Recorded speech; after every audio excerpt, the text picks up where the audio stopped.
What's up guys, it's BC, I'm here with Loida. We are doing a video today based on some of the comments we've been getting.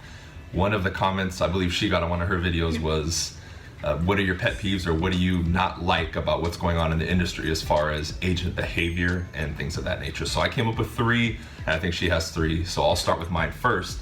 And I'm gonna name them and then I'm gonna go through them. So number 1 would be lack of communication or poor communication from agents, whether it's on the phone, email, text, whatever it is. Number 2 would be them getting emotionally invested in the transaction or putting their own agenda in negotiations. And then number 3, when people play the card like, oh, I've been in the business 30 years, and they basically complain. So those are my 3, and I'm gonna go through them. So the first one I wanted to go over is just the lack of communication. I really hate when agents take forever to respond.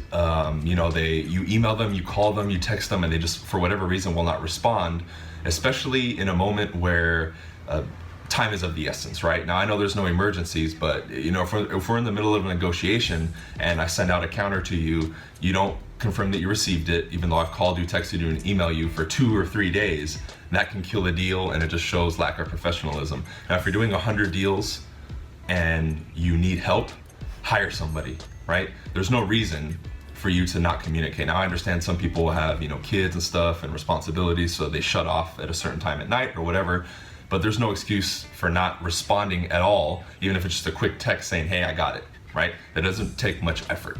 Okay. Number 2 is when people get emotionally invested into a deal because either they need that deal or they can't pay the rent or mortgage or whatever their own personal agenda is, or they get offended from a negotiation. This is something I've been seeing a lot lately, and it really makes me mad because when an agent tells me, how dare your seller ask for a per diem if we take too long to close?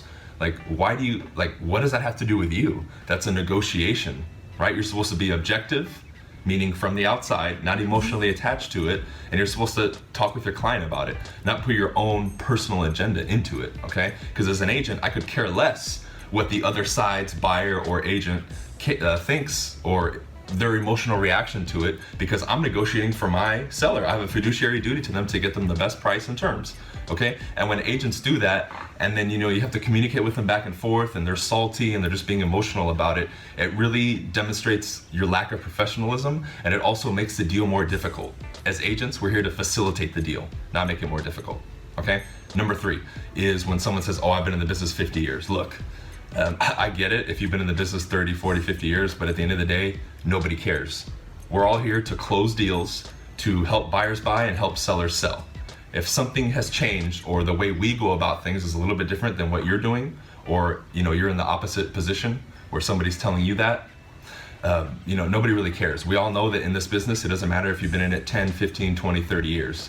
The skill of an agent is based on their knowledge and how many homes they've sold, not how long they've been in the business. So when an agent tries to play that card with me, like, oh, I've been in the business 30 years and this and this and this, it's like, I immediately shut off, and I want nothing to do with them, because it just shows that you're putting whatever that situation is as a crutch. You're using your experience, quote, in the business instead of just getting down to the nitty gritty. And I hate when that happens, because at that moment, the whole interaction with that agent becomes confrontational and nothing gets done.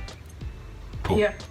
And now for a different perspective, something that we see happen so many times that agents do is put poor quality pictures on the MLS listing. We're getting paid thousands of dollars, so why not hire a professional? Many times we see agents post between 1 and 10 pictures. Sometimes none of the pictures are from the actual property. And we kind of wonder what's going on here. How am I supposed to make my buyer be interested in this home when they can't even see how it looks inside? Right. Or maybe some of you guys decide to take the pictures with your cell phone. Again, that is not professional. We don't want to see your reflection in the mirror in the bathroom with the little flash going off. So if you guys can invest in something, invest in a professional photographer, because that's definitely going to help you and attract those buyers. Obviously, we know that the first place that people look for properties is online, so you want to make sure you make a great impression. Along with that, fill out the MLS description. Don't leave it blank. Because let's say my buyer is interested, they want to know exactly what the property has, what it has to offer. So maybe just take 1 or 2 extra minutes to fill every single thing out. It definitely goes a long way. Yeah, and I wanted to add, when they look online, if you're missing certain features and on their search they pick that feature, that property is not going to pop up. Yeah. And along with that, don't make it impossible to show the property. You know, here and there, I do see agents that say email to request a showing.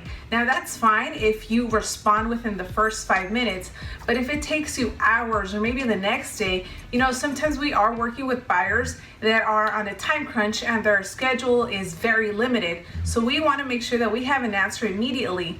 Always text, and just like Brian mentioned earlier, communication is key. If we call you or if we text you, please respond. The last thing that we want to do is pass on your property because you failed to respond to anything that we asked for. Right, and that goes back to making deals more complicated than they should be. And you know, like I said, we're here to facilitate. We're here to put the buyer and seller together and make it as easy and as smooth as possible, not to complicate it. And what you just said about making it hard to show definitely complicates it. Yeah.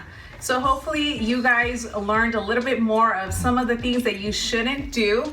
If you are doing some of these things, you might want to consider doing things differently. Right. If you guys have any other questions or comments or any other video suggestions, do put them in the comment section below. And another thing I wanted to leave you guys with is, if you have your own personal pet peeves or something else you want us to talk about regarding things we don't like or things we would like to change in the industry, comment it below, because we'd love to hear it. I'm sure there's a few that we missed, so I'm curious to see what everyone else thinks or what they experience and what's kind of annoying for them.